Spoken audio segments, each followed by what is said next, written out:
Hello বন্ধুরা, কেমন আছেন? আশা করি সকলেই ভালো আছেন। তো আপনার চলে আসলাম আরও একটি ভিডিও নিয়ে। তো আজকের ভিডিওতে আপনাদেরকে দেখাবো ইমোতে কল যায় কিন্তু কল আসে না। এই সমস্যাটা কীভাবে আপনি সমাধান করবেন। তো আমাদের অনেকের ইমোতেই দেখা যায় ইমোতে কল দিলে কল যায় কিন্তু কল কোনো প্রকার আসতেছে না বা কল আসে না। এই সমস্যাটা কীভাবে আপনি সমাধান করবেন তার পুরো প্রসেসটাই কিন্তু আজকের এই ভিডিওতে দেখিয়ে দিব। তো ভিডিওটা কেউ স্কিপ করবেন না, স্কিপ না করে সম্পূর্ণ প্রসেসটাই দেখে থাকুন, তাহলেই বুঝতে পারবেন।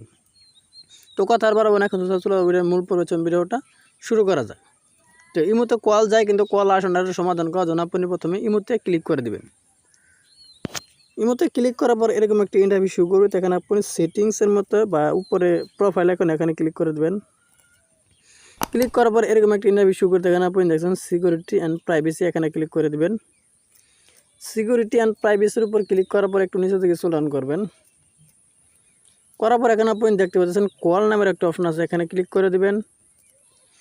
এখানে ক্লিক করার পর এরকম একটা ইন্টারভিউ শুরু করবে। যদি আপনার এখানে নো বডি করা থাকে তাহলে কিন্তু আপনার ইমোতে কল যাবে কিন্তু কোনো প্রকার কল আসবে না। এখানে যে আপনি মাই কন্ট্যাক্টে দিয়ে রাখেন, অর্থাৎ আপনার কন্ট্যাক্টে যারা আছে তারা যদি কল দেয় তাহলে কিন্তু কলটা আসবে না। আবার যদি নতুন করে কেউ অ্যাড করে কল দেয় তাহলে কিন্তু সেই কলটা আপনার কাছে আসবে। অর্থাৎ আপনি যেহেতু সবার কলই নিয়ে আসতে চান, এর জন্য আপনি এভরি ওয়ান যে অপশনটা আছে উপরে এভরি অন করে রাখবেন, তাহলে কিন্তু আপনার এই সমস্যাটার সমাধান হয়ে যাবে। তো যাদের নো বডি করা আছে তারা এখনই উপরে যেটা আছে এভরি অন এটা করে দিন, তাহলে কিন্তু এটা সমস্যা সমাধান হয়ে যাবে। তো এই ছিল মূলত আজকের ভিডিও মানে ক্লিয়ারলি বুঝতে পারছেন যে এই মুহূর্তে কল যায় কিন্তু কল আসে না, কীভাবে সমস্যার সমাধান করতে হয়। তো ভিডিওটা দেখে যদি ভালো লাগে অবশ্যই একটি লাইক করে দেবেন, আর প্লিজ চ্যানেলটি সাবস্ক্রাইব করে আমাদের সাথে থাকবেন।